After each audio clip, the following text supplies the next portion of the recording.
Hej fra Sverige.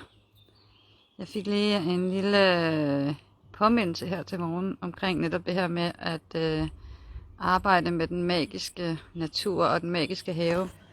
Og hvordan det at skabe en sådan have og natur i virkeligheden handler rigtig meget om vores indre arbejde og at arbejde med os selv. Fordi uanset hvor langt vi er i forhold til det her med at skabe den magiske have, så vil vi opleve ting, som kan provokere og få os til lige at gå ind og arbejde lidt dybere med det. Og det grund til, at jeg har taget jer med her udenfor, det er, fordi jeg vil lige vise noget, som jo typisk sker, når det er, at det har været regnvejr, og som kan virke lidt overvældende nogle gange, men som i virkeligheden handler om, at vi skal kigge lidt på, hvor meget vi egentlig kan elske andre væsener i haven. Det her det er jo bare et eksempel, og det er jo slet ikke, det er jo ikke engang noget, der gør særlig meget, men nu har jeg lige lyst til at vise jer det, så jeg skal lige se, om jeg kan vende kameraet her engang.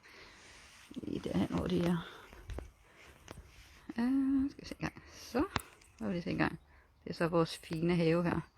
Men det jeg sådan ligesom stødt på, det var jo, at når det har været regnvejr, så vrimler det med de her små kærevæsener, og jeg har faktisk overhovedet ikke lagt mærke til det, før jeg var ved at jogge på dem alle sammen i min iver for at skulle tage nogle billeder herhen ved busken. Jeg har slet ikke lagt mærke til dem, og thank god jeg rendte ud med bare tæer, og jeg fik ikke jogge på nogle af dem. Kan jeg lige vende ham igen og rejse mig op igen.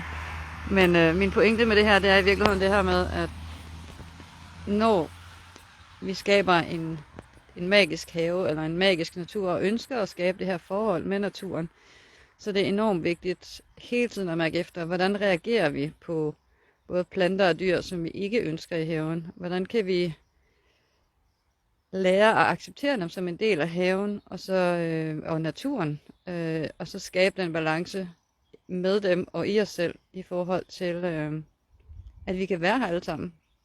Og i virkeligheden handler det rigtig meget, når man lige tager de her snegle, det handler rigtig meget omkring det her med, at vi vil kunne, eller at vi kan skabe forhold, der gør, at de også kan være her. Og det vil sige, at ikke bare slå alt grønt ned, som vi ikke vil have.